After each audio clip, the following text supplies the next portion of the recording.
Welcome to Live, Life Inspired Views for Every Day. My name is Chris Meyer, and I'm a curious soul. Over the years as an educator, I have had students who were on the brink of failing a course. Often I was ready to let them go, but many times a comment from a supervisor or from the student themselves gave me the impetus to enter the land of second chances. As I reflect, I believe the results of those second chances produced more positive results than not and prevented failure. The brink of failure, often followed by the grace of a second chance, often allows someone to reset their attitude, habits, or motivation. The dance is knowing when to enter that land or when to stand firm and allow the law of consequences to rule. Have you ever been given a second chance that changed your life or changed you in some way? I reflected on this myself. I know I have had second chances, but I could not come up with any at the moment. Then it dawned on me. What if everything we do is a second chance? There are always at least two options open to us in all our decision making. So when we make a decision, it could be setting our foot in the land of second chances because the other option might have taken us down a not so good path.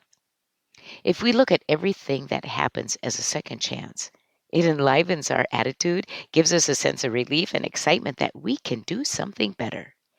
Like the quote I learned in my high school days. Don't you see how everything that happens keeps on being a beginning? All my story resources are in packed boxes as we prepare to move to Rochester, Minnesota. So I didn't have a chance to revisit this next story, but it is one of the most poignant second chance stories that I know. It took place in South Africa during the time of the Truth and Reconciliation trials when Nelson Mandela was president. In the courtroom that day, an old woman listened as the charges were read to Colonel Vanderkook, describing the atrocities of his actions toward the woman's family. She listened as they described Colonel Vanderkook and his men coming to her home and killing her son point blank. Then they returned later to take her husband, tie him to a stake, and burn him to death. As he died, she heard him say, "Forgive them." When the charges had been read, the judge asked the woman what she would like done to Colonel Vanderkook. She replied, "I want three things. First, I want Colonel Vanderkook to take me to where he burned my husband so I can gather his ashes and give him a proper burial.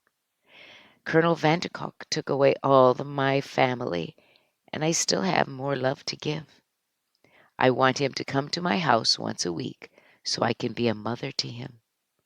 Finally, I want to give him a hug so that he knows what I say is true." As the woman was led across the courtroom to Vanderkook, a gasp went through the courtroom as Vanderkook fainted to the floor. That is the epitome of second chances. Would we be so filled with grace as that woman? Second chances can be big or small.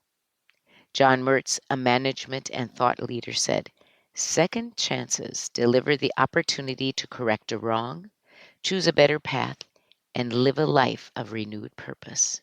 Hmm, yeah, they can be big or small. A second chance can redeem a failing grade or forgive the worst actions against a human being. But whatever the size, they all involve grace. We can never know what is truly the right thing to do when faced with a decision to enter the land of second chances or not. We may give a second chance that backfires or that the recipient fails us. But what I do know is that the decision to grant it involves grace and trust. The rest is up to the recipient. We then sit not in the role of judge, but in the role of giver. It's true that people can be positively changed when a consequence is leveled rather than a second chance. But when we are faced with the dilemma to allow a second chance, remember the consequence is still there, but it is just not in our hands. Our gain from giving a second chance is an energy and sense of well being and love. It's true. If that is not there, then we must examine our motive or examine if the pattern has been repeated without gain or change.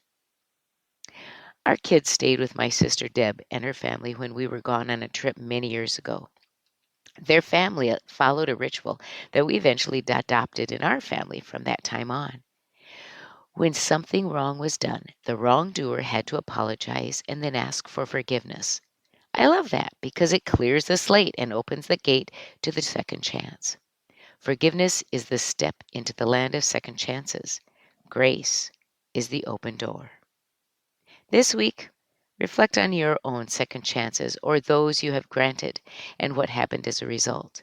Then, on your bathroom mirror, write, if it were me who needed a second chance, what would I want? Join me next Monday for Live, Life Inspired Views for Every Day. I'm Chris Meyer, and I'm a curious soul.